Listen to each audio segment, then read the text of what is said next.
what's good, everybody? It's your boy Phlexer back in the building again today or whatnot. It's been a couple of weeks for me, but you know your boy been busy working, you know that right there or whatnot. So today, I just went ahead and get back on my anime tip or whatnot, and so I went right on back to my boy Gigu or whatnot to see what was going on over there in the anime world. And I see like about 10 days ago he dropped a video. Oh man, let's just go ahead and just pull this on up or whatnot. It's called a manga about being stepped on or whatnot. You can't even see the title right there. Doom, an anime about being stepped on. And I was just like, okay, where are we going with this one here or whatnot? And so I was just like, hey, you know what I'm saying, go ahead and get back in the flow. We'll go ahead and start off here or whatnot, see what we got going on. But y'all got some more videos y'all want me to check out or react to or whatnot, y'all let me know in the comments down below, or hit me up on IG or whatnot, at Phlexer or whatnot. And yeah, and keep a long story short, let's just go ahead and hop on right on up in this joint. Guys, hear me out. Slavery is bad. Okay, that's where we're starting off at. All right then, let's go. But I'm constantly on a journey to find the next great anime, the next great manga, and nowadays we are spoiled for choice. Recently, I just finished Vinland Saga Season 2, which Good is anime. a masterpiece Great that anime. shook me to my core. Yep. A human story, so powerful, it can not only give you a great experience, it can change your outlook on life. It's shows like these that reminds me why I love the medium so much. But on this never-ending journey, some days I wake up and I remember, wait a minute, I'm a...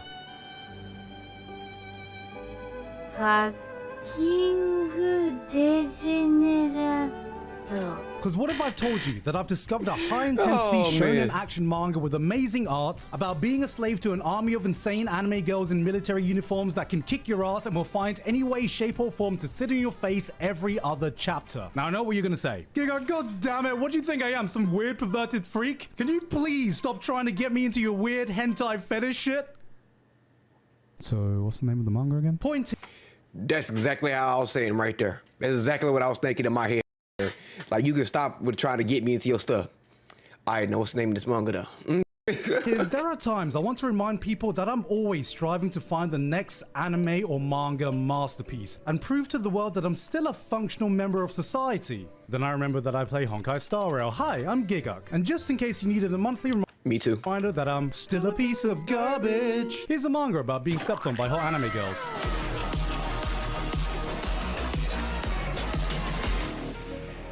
Before we get started. And before he even get started, or whatnot, I heard you say before you get started. Right now, my favorite show right now is My Tiny Senpai. I'm sorry. That woman is so flipping adorable to me. I'm sorry. So when it comes to like having a little waifu type crush on some of these anime girls, I get it. I get it. Stepped on by degeneracy, why don't we step on over to today's sponsor? Back to the video. Alright, before you start raising your eyebrows at me, I just want to say, I did not go out looking for a manga like this. This manga just happened to find me. I mean, if you look at the cover and whatnot, you'd be browsing like, my hey, local manga store when a manga looks cover caught interesting. my eye of a military-clad, smug anime girl looking down at me, emanating the purest step-on-me energy man could ask for with a single massive word plastered behind her. Slave. And my brain went, huh. Mato Seihei no Slave, or Chain Soldier, asks a simple philosophical question to all the guys in the world. Would you sell your dignity to be stepped on by a group of hot anime girls? Yes. In the manga's fictional apocalypse. Yes. No hands down. Yeah. Yeah. You know what I'm saying? Trying to follow in the footsteps of my boy Ben-san, goddammit. Year of 2020, a dangerous dimension called Mato emerges all over Japan, bringing with them monsters that terrorize the world and cause various disasters. Fortunately, with these monsters have come a new tool humanity can use to combat them. Peaches, a mysterious resource that can give humans supernatural powers they can wield, but granting these abilities to women and only women, causing a male-female power balance to be completely flipped on is head. Men are now at the lower end of the social hierarchy, and Andrew Tate has become Andrew Cake. Enter Yuki. Whew, boy, that was a W reference. Wakada, male, who's one day just minding his own business when he suddenly finds himself in a life or death situation in the Mato realm, facing off against an army of monsters. Thankfully, humanity has created a specialized combat squad of super-powered peach girls called the Anti-Demon Corps, and the commander of the 7th unit sweeps in just in time to save the day. This is Kyoka Uzun, who has the ability to make slaves, which I know sounds pretty bad, but... So anyway, she offers him the opportunity to... No butt on there, just butt. Hey. Submit to her, which allows him to activate his ultimate ability, slavery. I can't. Transforming him to the super powerful combat form that can decimate the monster army. This gives him the chance to be the hero he always wanted to be, but unfortunately, men can't technically join the Anti-Demon Corps. But it's okay because they found a little loophole. He joins the 7th unit and moves into their all-female residence to the dismay of all the girls that live there, and has to prove his worth by becoming their caretaker, being a stay-at-home dad, doing the housework, and cooking up a mean meal in the kitchen. It's got that secret ingredient. Ooh, and what's that? Come. Okay, I know that description... I'm gonna have to stop because this bed is killing me right now. Makes it sound like it's some killing me weird right now. harem ecchi shit, but hear me out. Okay.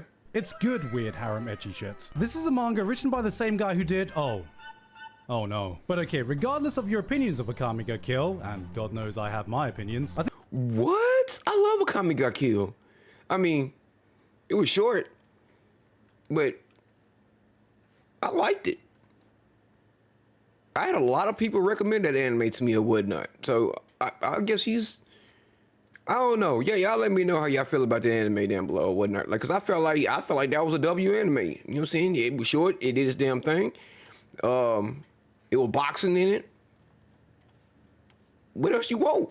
I think there's one thing we can all come together to agree on. Esdeath was bloody hot.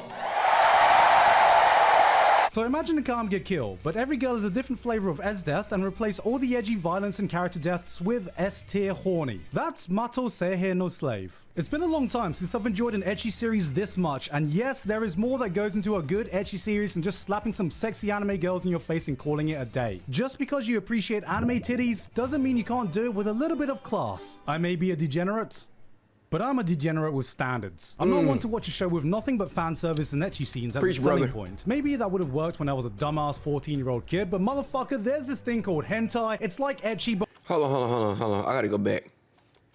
Would have worked when I was a dumbass 14-year-old. That is the...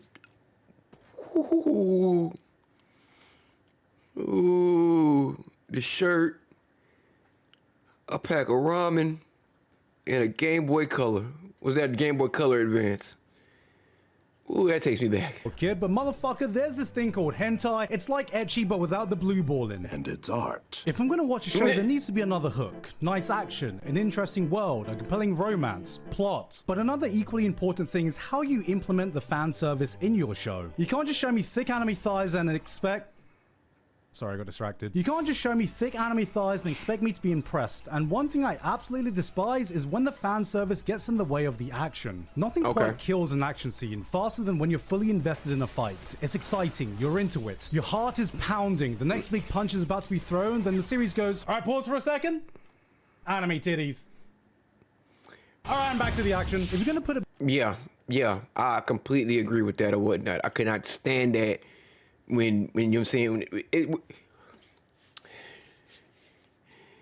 anime titties or whatnot is cool when it's there or whatnot, when it's supposed to be there. When you just trying to just throw it in there just to throw it in there to kind of like, oh, making sure you still paying attention or whatnot. No, don't do me like that. Don't do me like that. I'm not that thirsty of a person. If I want to do that, I go get on X or something. A bit of fan service in your show, keep it separate, or in the best case, work with it. Fan service should be the spice on your dish. And you know, I'm a good boy from Thailand. I don't just like a little bit of spice in my food. I love a lot of spice. But that doesn't mean I just want to eat a plate full of Carolina Reapers, nor would I appreciate you squirting a bottle of chili sauce on my dish when that dish is a nice, cool vanilla ice cream. But luckily, Mato Seihe no Slave knows exactly how and when to spice up its dish. See, the twist to Kyoko's powers is that after every battle, she needs to give a reward to a slave that's proportional to the energy they just exerted while she activated her power, with her completely losing control of her body and her body fully willing exerted while she activated her power, with her completely losing control of her body and her body fully willing her actions until the reward has been completely played out. And let's just say these rewards do my Southeast Asian heritage proud. Mamma mia, that's a spicy... What this means is that the degeneracy never gets in the way of the action. In fact, they work together to enhance one another because the fan service you get scales with the action that precedes it. There are some chapters that give you just a quick and casual brawl that rewards you with just a little tease, just a little tickling of the balls. But it's when you get the epic, multi-chapter, arc-ending fights. There's the anticipation that as a reader, you know that once the battle is over, there is an equally epic, high-intensity, full-on degenerate ecchi scene from the gods waiting for you. Ladies and gentlemen, I present to you Pavlovian degeneracy. I want to read this now. Call me what you want, but I want to read this now.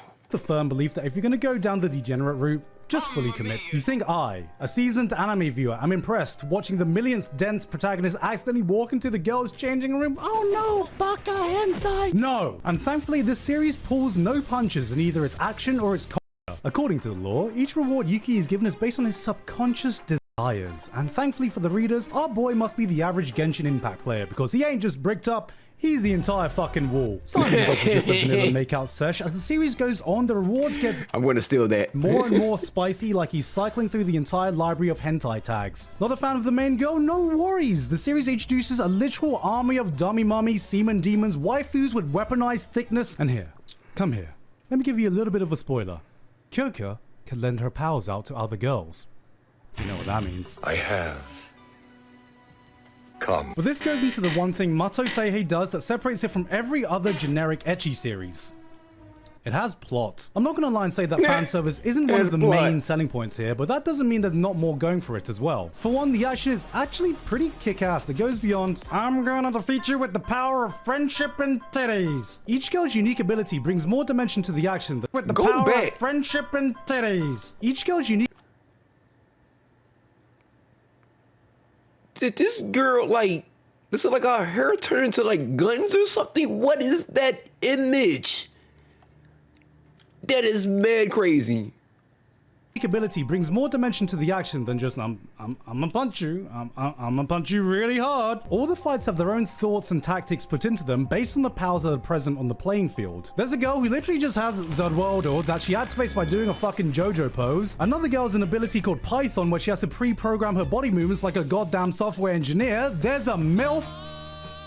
I can't remember what her powers are. And a similar level of thought has been put into the characters and the general world around them. With a concept like this, it would have been easy just to slap a bunch of cardboard cutout waifus everywhere and throw in some nonsensical, wacky plots whose only job is to get from one ecchi scene to the next. But each girl has their own backstory and motivation that drives the plot forward. And we actually see development with some of them, more than just the amount of ways they can sit on the protagonist's face. We learn more about the social structure and dynamics of the monsters and the anti-demon core that fight them. Inter-family drama, power scalings, power rankings, tournament arcs. I'ma be real, this story isn't going to be winning awards anytime soon, but it does everything it needs to. It does just enough to tickle that part of your brain that wants to grab the popcorn and dumb out your typical shonen action show. When you talk to a lot of anime fans and the topic of guilty pleasures come up, you hear a lot of the same titles getting thrown around. High School of the Dead, High School DxD. I've not talked to a single person that have watched these shows fully and don't talk about them fondly. They know what their appeal is. They know the target audience they're aiming for, and if you're not into these types of shows, they're not going to be changing anyone's opinion. But if you do fall in that target demographic, if you're fine fully embracing the sleeping degenerate in you, then this is like eating McDonald's cooked by a 3-star Michelin chef. Don't lie, these aren't guilty pleasures. These are pleasures you feel no guilt enjoying. They not only fully commit to giving you the peak gourmet fan service you've been craving, but respect you enough to know that you still need more reasons to keep watching once you hit post-nut clarity. You've come. That is Mato Seihei no Slave. It knows what it is, and it devotes itself to being that's a good saying right there, I would not. The best product it can be for what it's trying to achieve. So if you want a manga that does one thing and one thing really well, and that one thing is being stepped on by powerful, sexy, military-clad anime girls with the added bonus of a decent enough plot, characters, and actually pretty damn good action, then Mato Seihei no Slave is the manga for you.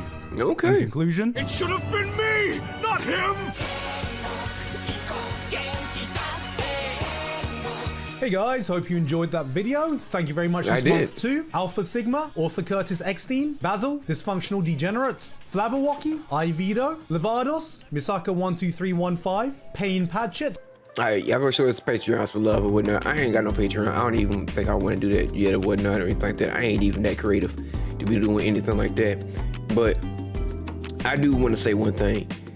The way he broke down this manga or whatnot, it made it sound like, yes, there is a lot of, you know what I'm saying, mommy waifu type love going on or whatnot. But if you gonna have me some good storytelling with some good action, with some good plot twists, with some good stuff going on up in there or whatnot, it's a whole lot different than it just being titties, thighs, and ass everywhere or whatnot. Like I'm watching Tempura right now or whatnot, and I feel like a lot of times I think that show right there is just basically that's just dirt to make you bricked up the whole time or whatnot. And I'm not saying that I am or whatnot. I'm just saying that's what it just feels like majority of the time, because it seems like every episode it's more or less like, I mean, the show is basically about people trying to control their sexual, what's the word I'm looking for? Like, trying to just not be asexual. You know what I'm saying? Just, I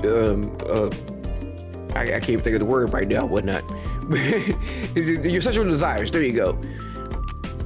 I feel like a lot of animes nowadays, we gotta calm down. Everything ain't gotta be fan service or whatnot. But with that being said, hey man, it was a good video. I might have to go read this. It ain't even a might. It's like more on the I'm gonna go read this or whatnot, or at least check it out or whatnot. I'm probably gonna have to go read this.